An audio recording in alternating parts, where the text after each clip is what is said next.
You wanted the picks? You got the picks. The hottest picks in the world. What's up, my friends? 138 MMA here to break down another one of the Bellator versus RIZIN fights. Here we have Kleber Koike Erbst, if I got that right, taking on Patricio Pitbull. I'm going to call him Koike for the rest of this. That's what I heard the commentators calling him in the fights that I was watching on him. So Koike versus Pitbull. That's what we've got. So for Koike, he's 5-0 in his last 5 fights, 4-1 on the Pitbull side. That one loss is the first of the matchups with AJ McKee. In the rematch, of course, Pitbull got it done, but that's what that one loss is. So there we go. In this one here, we have a big size advantage, basically, or a massive reach advantage, if you will. The height and reach for Koike, we got 5'10" and 70.5-inch reach. So he's 5'10", 70.5-inch reach, as opposed to the 5'6", 65.5-inch reach for Pitbull. Now, Pitbull is used to being the shorter fighter in his fight, so that's nothing new to him, but that's a sizable reach advantage on the Koike side. So I will mention that. It is something to give notice to.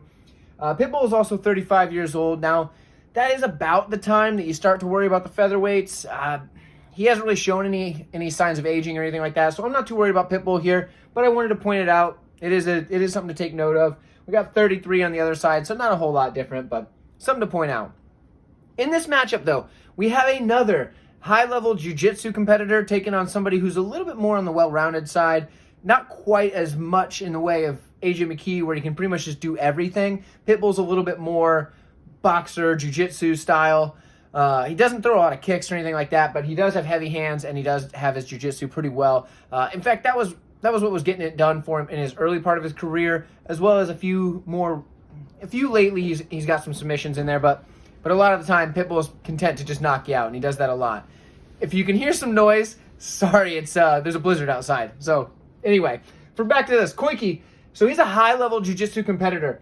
But the problem with that is he's content to pull guard. Now, when you get guys pulling guard, what does that mean? Usually that means that they're going to give up minutes.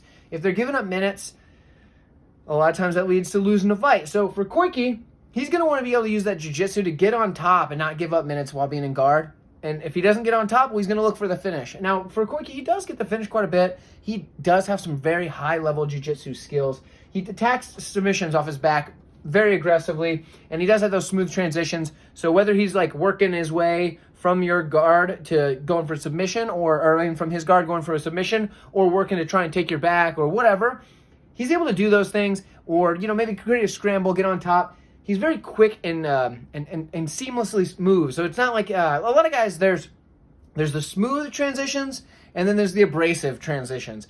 Both of them have their place. Some guys that are very abrasive when they transition, they just wear on guys on the ground. And you get that a lot more from the wrestlers than you do the jiu-jitsu guys typically.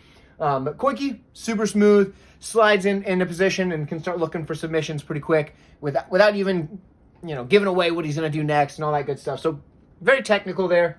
The one thing I do think that's interesting about Koike is he kind of wants you to take him down, and he works his teep kick a lot. Now, it kind of goes well for his style, because if you're throwing out that teep kick, if you're familiar, it's like a front kick. Obviously, it's more of kind of like a poke trying to keep you away. With that teep kick that he works, he's kind of baiting you to try and take that leg and take him down, because he wants to go to the mat anyway. So if he's not going to be able to just get a takedown on you, well, he's going to start poking you with that front kick or that teep kick, trying to get you to just snatch up that leg and take him down. And all the while, he's landing some touches, scoring something. And in this fight, obviously, he's going to be able to score those touches because, well, he's a much taller and rangier fighter. So there's that. The problem with him is, though, he gets backed up really easily. So for Koike, he's going to be backed up by a much more aggressive, forward pressure-oriented fighter in Patricio Pitbull. But for Koike, using that teep, he might be able to at least keep range until he can't anymore when he runs up against the cage. We've seen fighters in the UFC do this. Anthony Smith does this, for example, where when his back's up against the cage, he's throwing those teeps out there to keep the range. The difference, though, is Anthony Smith is then going to explode out with the punches and try to regain some space on you. Koike's not going to do that. He's going to stay up against the cage, try to use that until hopefully you take him down, or he can get a hold of you and drag you to the ground, because that's something he'll do. He'll just cling on and pull you to the ground or try to climb you like a tree.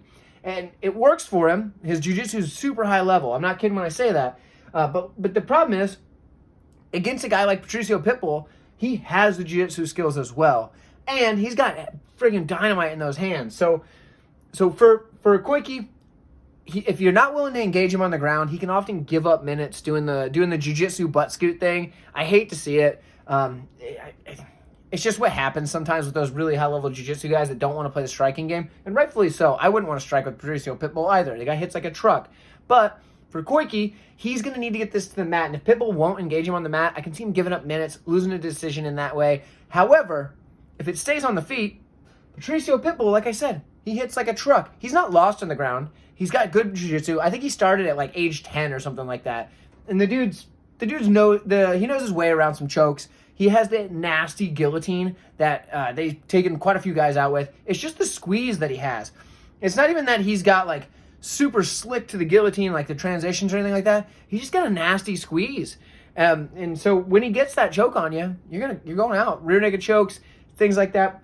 Something I wanted to point out specifically is, I believe it was the Daniel Strauss fight, or one of the Daniel Strauss fights. They fought quite a few times, 2 or 3 or something like that. Anyway, Strauss has him in like a Kimura. Strauss has been beating Patricio up this whole fight, pretty much winning every round. Got the dude into Kimura, right? Somehow, Pitbull has the wherewithal, after a bloodied up eye, banged up everywhere, to somehow transition to the back of Strauss, lock in a rear naked choke, flatten him out, and get the finish right there in one of the later rounds. Might have been the 3rd, 4th, 5th, something like that. Later round of the fight. Anyway, got the rear naked choke. I hadn't watched that one in a while, but he got the rear naked choke in that fight, flattened the guy out, and got the finish. That's impressive. Now, I know that was a while ago. He hadn't fought Daniel Strauss in quite a bit, but that's something that Patricio can do. He's not just lost on the ground, but the thing that is going to be his best path to victory here is obviously coming forward with the hands. The dude's got a great chin. He does rely on it a little bit too much. Shouldn't be an issue here. The striking of Koike is not really that good. Just that teep kick. He can throw strikes. You know, he can throw the hands. There's no threat of that landing. For Pitbull, though, the hands are there. The hands are there, and he'll never be out of a fight. The dude, like I mentioned with the Strauss fight, he's always in it. He can throw those hands at any point in the fight after getting beat up, drop you. He can be on the ground with you, get you in a submission. Patricio Pitbull's always live to pull out a victory, no matter how bad that is. The dude's got wins over some of the best fighters to ever come through Bellator. Got a knockout over Michael Chandler, although it might have been an early stoppage. But either way, got a knockout over Michael Chandler. Like, he's got some darn good wins. So for me, I think the pick's clear. It's Patricio Pitbull here. Nothing against Koike. He's put up a good record. 31-5-1 in his career. 5-0 in his last 5. That's impressive. But he's going up against a guy who's been a 2-weight division champion over in Bellator, who's fought some of the best fighters in the world, not just in Bellator. I'm going to say Patricio Pitbull should get this one done. Probably my most confident pick on the card is Patricio Pitbull. I don't know if there's going to be odds on this one because it's like a tape delayed thing, but either way, I'm making the picks. What else are you going to do? It's not like there's any other fights going on. So let me know who you guys have in the comments. If you like this content, subscribe. I'm going to put this one in the playlist. Like this video, please. I do appreciate it very much.